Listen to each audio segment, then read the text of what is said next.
欢迎来到巴巴娱乐呀频道，请订阅频道，所以大家不要错过当天最热门的新闻。我们今天的时事通讯包括以下内容：国民闺女被骂上热搜，杨紫，你可长点心吧？论你心里究竟怎么想，只要在客观上做出了损害祖国的事情，都将会遭受千古骂名。这次的风波算是给杨紫乃至所有的公众人物上了特殊的一课，希望杨紫能够认真反思，重新振作起来。更希望中国乃至世界上的所有人都记住一个铁一样的事实：中国一点都不能少。杨紫被骂，到底冤不冤？凭借新剧《亲爱的热爱的》再次大火的杨紫被骂上了微博热搜。这位曾经吸粉无数的国民闺女，实力派小花，如今却被推上了风口浪尖。很多网友怒斥她不要脸，甚至号召大家一起封杀杨紫，让她彻底滚出娱乐圈。向来路人缘极好的杨紫，现在如此狼狈，原因只有一个：她被卷入了所有中国人最痛恨的话题——台独。和台独导演合作，投资并出演台独导演的新剧，剧中的中国地图缺少台湾等4个重要地区。如果这些罪名成立，足以让他身败名裂。但是，也有人弱弱的质疑，作为一个土生土长的北京姑娘，杨紫从小三观很正，怎可能是个台独分子？无论是出于情感还是利益，杨紫似乎都不可能支持台独。杨紫被骂，到底冤不冤？一说杨紫和台独有关系，并非是无中生有。她被指责支持台独，主要还是因为她最近那部吸粉无数的新剧《亲爱的热爱的》。这部剧的导演名字叫瞿友宁，是个台湾人，外号叫维尼熊。瞿友宁这个人，早在2025年的时候就干过一件又蠢又坏的事。当时大陆正在欢度国庆，很多台湾艺人也深受感染，在社交媒体上互相祝贺国庆快乐。结果，瞿友宁阴阳怪气的在 Facebook 上发表言论：“我不懂，为何有些台湾的朋友在中国要跟着6月21日喊国庆快乐？我真的不懂，这样的艺人，恕我从此远离。”言下之意，无非就是觉得台湾并非中国的一部分，所以台湾人不应该过国庆节。能说出这样无耻的言论，足以证明瞿友宁曾在思想上有很大问题。而杨紫这次竟然和这样一位有黑历史的导演合作，还担任女主角，这难免让人心中生疑。杨紫竟然和这种台独分子同屋合流。更让人难以接受的是，她不仅出演，还投资了这部剧《亲爱的热爱的》剧照。这成为了杨紫的2大罪状。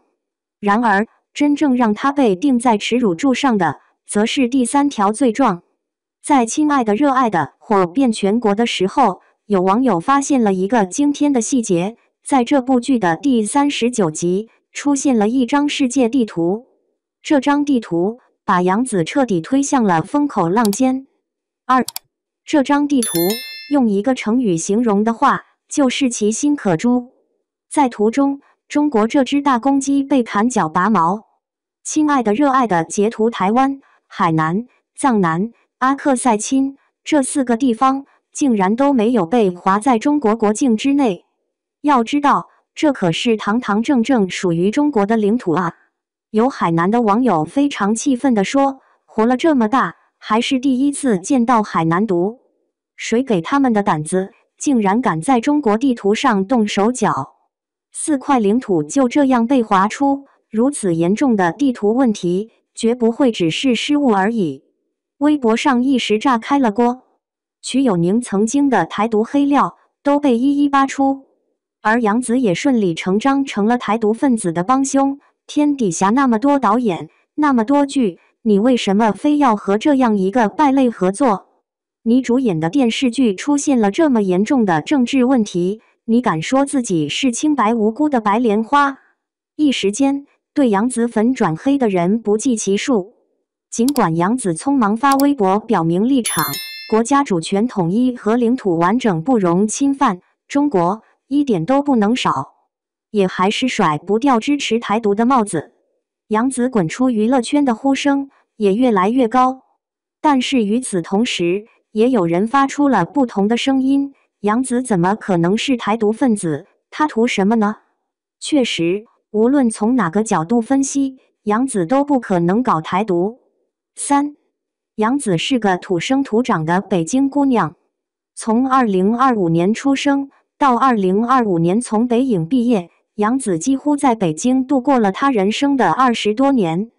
是个正常的中国人，从小接受的教育就是要坚决维护祖国统一，台湾是祖国不可分割的一部分。更何况，杨紫生活在首都地区，所受的这种熏陶只会有过之而无不及。杨紫曾在一次访问中说明自己名字的来历。杨紫出生于1992年，原名叫杨拟奥，是因为爱国的爸爸希望申奥能够成功。杨紫做客金星秀。2025年，12岁的杨紫已经在《家有儿女》中走红，成为深受喜爱的国民闺女。《家有儿女》剧照。此后，她一方面继续童星之路，一方面努力读书，最终进入北京电影学院深造。在追求流量和曝光度的娱乐圈，杨紫也堪称一股清流。她不搞噱头，不靠金主，也没有什么得天独厚的优势，而是始终靠作品说话。战长沙欢乐颂香蜜沉沉烬如霜，哪怕拿到的角色并不讨喜，她也依然凭借演技赢得一片赞叹。香蜜沉沉烬如霜剧照。可以说，杨紫的这20多年几乎是在全国人民的眼皮子底下长大的。如果她是个台独分子，怎么可能这么多年还没有暴露？而且，搞台独对她有什么好处？能给她带来美名，还是带来利益？只要她脑子正常，就知道这是个万丈深渊，会让她粉身碎骨。这件事唯一合理的解释就是，杨紫并非台独，而是过于粗心。这次出示的那张地图是作为后期处理加上去的，杨紫确实有不知情的可能。至于瞿友宁这个人，近几年老实了很多，为了来大陆赚钱，甚至完全换了一副嘴脸。若是只看他当下的言论，还真的想象不到他是个台独分子。